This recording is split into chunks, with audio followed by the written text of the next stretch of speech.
PM किसान योजनेअंतर्गत लाभार्थी असलेल्या शेतकऱ्यांसाठी अतिशय आनंदाची बातमी जी आहे ती इथे आलेली आहे।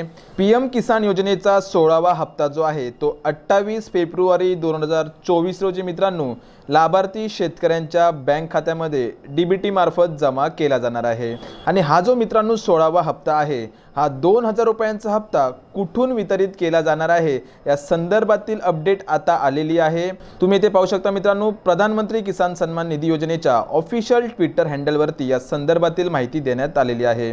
तर मित्रांनो, पीएम किसान योजनेचा 16वा हप्ता जो आहे तो 28 फेब्रुवारी 2024 रोजी महाराष्ट्रातील यवतमाळ जिल्ह्यामधून वितरित केला जाणार आहे। आणि यामध्ये मित्रांनो लाभार्थी शेतकऱ्यांच्या बँक खात्यामध्ये डीबीटी मार्फत इथे पीएम किसान योजनेचा 16वा हप्ता जो आहे तो वितरित केला जाणार आहे। तर मित्रांनो, अतिशय महत्त्वाची अशी माहिती आहे। मित्रांनो, व्हिडिओ आवडल्यास व्हिडिओला लाईक करून जास्तीत जास्त शेतकऱ्यांपर्यंत हा व्हिडिओ पोहोचवा, जेणेकरून त्यांना सुद्धा माहिती भेटेल की पीएम किसान योजनेचा 16वा हप्ता जो आहे तो महाराष्ट्रातील यवतमाळ जिल्ह्यामधून एका विशेष कार्यक्रमातून पंतप्रधान नरेंद्र मोदी यांच्या हस्ते वितरित केला जाणार आहे।